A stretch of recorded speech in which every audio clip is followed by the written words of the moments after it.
Good evening, ladies. This evening I'd like to discuss some insights into the upcoming Yontiv of Pesach. We all know that, generally speaking, as Pesach comes closer, it strikes terror in the heart of every Jewish woman, thinking of all the preparations for Pesach, the cleaning for Pesach. And I think it's important to take a step aside and to think about the deeper meanings. We know that Pesach is the holiday of freedom.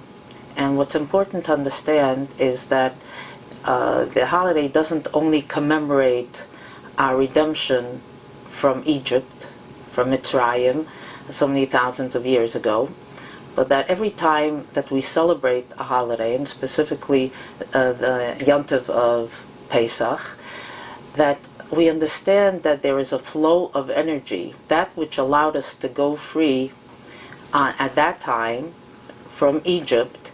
Those same energies are available to all of us to be able to free ourselves from whatever our own personal prisons and dungeons happen to be. And the way we celebrate Pesach and some of the features of the Seder and of Pesach help us understand how we can do that.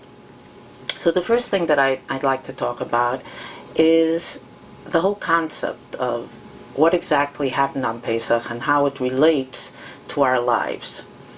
We know that the redemption from Egypt, Yetzias Mitzrayim, is so significant that we mention it many times, multiple times on a daily basis, and more so than anything else. And the question is why? The reason that's given is that Pesach, we had descended into Memtes Sharei Tuma, which means into the 49th level of the abyss. There was really only one level left, and then we would have been unredeemable. But when we came to that point, to that very, very low point, the Almighty revealed Himself to us. He came and He took us out of that abyss, and it wasn't even that we were worthy. Obviously, if we had descended into the 49th abyss of unacceptability, of rejection of everything that we stood for, it was really a very, very low point. And yet, Hashem, the Almighty, came to save us. And the reason that we mention this so often is for us to understand, not only on a collective basis, but on an individual basis, that the Almighty never gives up on us. No matter where we've been, no matter what we've done, Hashem is always interested in our well-being, and He is just never going to reject us. So when we feel that we're totally unacceptable, that we're failures, and that we're unredeemable, we are reminded on a daily basis that Hashem certainly hasn't given up on us. And if Hashem hasn't given up on us, then that's a clue for us to understand that we dare not give up on ourselves.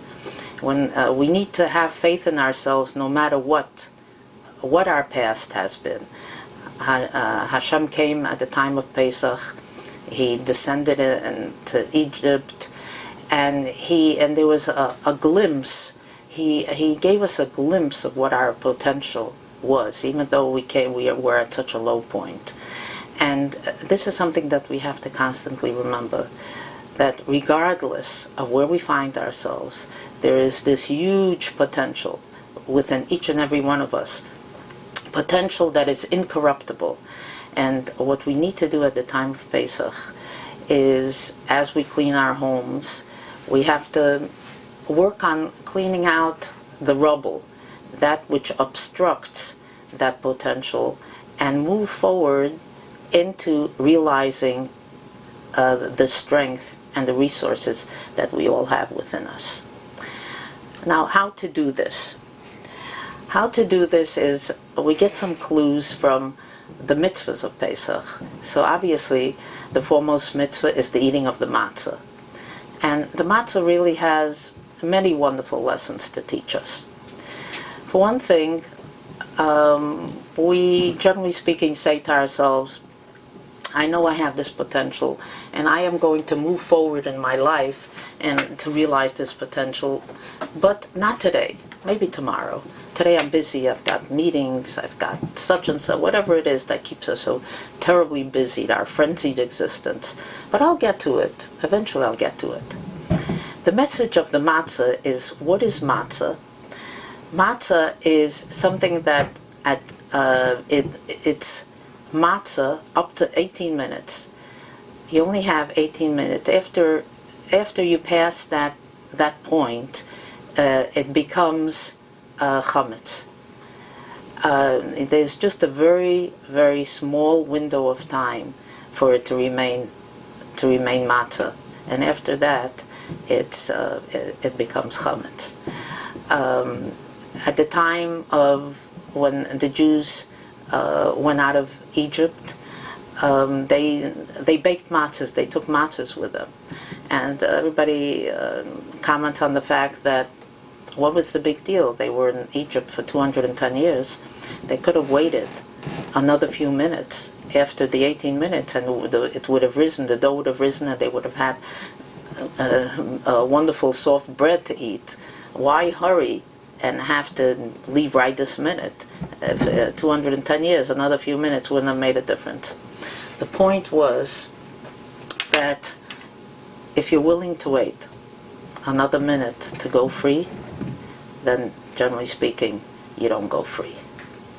And for all of us who think, yes, I'm going to get there, and I'm going to work on doing the things I know I ought to do, but not right now, in the future, sometime in the future, the message of the matzah and the matzah that they baked at the time in Egypt to take out with them, weren't willing to wait for it to become chametz, for it to become bread. The message is that we dare not wait. The work has to be done, and it has to be done now. That's one of the messages of the matzah. Another message of the matzah that's a critical one, especially in our times, is that matzah basically has the same ingredients as bread. Basically, bread is really an inflated matzah. It just, it's the flour and it's the water, but then you allow it to rise and it becomes an inflated matzah. And really that bread that we eat all year round, and that in contrast to the matzah that's the bread of freedom, is that this inflated bread represents the inflated values that we choose in our lives to the exclusion of core values. Unfortunately, we live in a culture that celebrates all the wrong things. It's all about money, and it's all about power, and it's all about everything that catches our attention are not the kind of things that for a Jew and for all of us as people of substance that really should carry us through life. So on Pesach we want to, as we move towards freedom, we want to remember that freedom is about going back to core values. It's about letting go of those things that are inflated. They're inflated because the society we live in lives by those, celebrates those things, is moved by those. It's what drives their lives.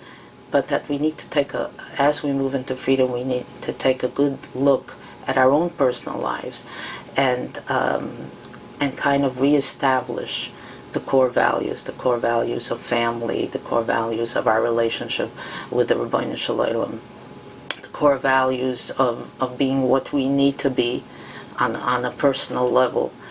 Go back to matzah, go back to that which isn't inflated, that which is the core ingredients of life. So that's another message of the matzah. There are a number of other messages that are important for us to recognize, and one of them is very interesting. The matzah is referred to as the bread of freedom, for the reason that we just articulated. It's also referred to as lechem oni, it's the bread of persecution, because it was the bread that we ate in Egypt, so to speak, so it was the bread of affliction. So the question is asked, how could it be at one and the same time, the bread of freedom and the bread of affliction? And here I think it's a very, very important message for all of us. With the matzah, as with everything else in life, it all depends on perspective. It all depends on the way we look at things. Somebody can take a look at a matzah and everything the matzah represents and say, oh my, what a scrawny little piece of bread. It's really represents affliction. Another person could look at it and say, oh, but it's something that's sustained us, and it's something that represents freedom because we took it out with us, and when we moved from slavery and from servitude to freedom. It represents an attitude in life. This is reminiscent of a story that I had read about a woman who had done her laundry, was hanging it up on the line in the backyard. And as she was doing this, she was kind of humming to herself. And her neighbor came out and said to her, this is real drudgery. That you have to take don't you have a dryer that you could put your laundry in and dry it in the dryer, that you have to hang it up on the line? And this woman looked at her and said to her, to you it might seem like drudgery, but I'll tell you what it represents to me. She said, I was in Auschwitz during the war years, and I used to look out beyond the barbed wire and the gates, and I would see the Polish women hanging up their laundry in their backyards. And to me, it just was a symbol of freedom. So when I hang up my laundry, I just go back to that time, and the association that it has for me is what it's like to be a free person. And I relish it and I celebrate it every time I hang up my laundry. I'm as thrilled as can be. So to one person, it's the bread of affliction. To the woman who looked at it as drudgery, it's the bread of affliction. To the woman to whom it represented everything she had dreamed for, that she never thought possible, it was indeed the bread of freedom. And this applies to everything in our lives. It's something, we can look at things and see them as oppressive and as difficult and as impossible, or we can look at them and see them as opportunities and as the ability to move forward. So the matzah can be either the bread of freedom or it can be the bread of affliction. It's entirely up to us. So these are some thoughts that I think is important for us to think about as we move into the Yom Tov of Pesach, to remember that as we're cleaning our house, it's more, Pesach is not just about getting the house clean, but removing some of the obstructions in our own personal lives that don't let us move towards our realizing our potential.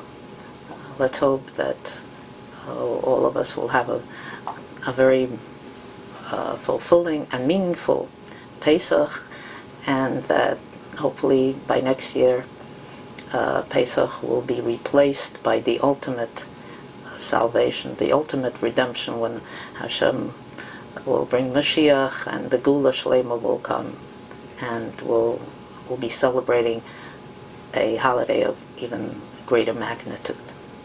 Good evening.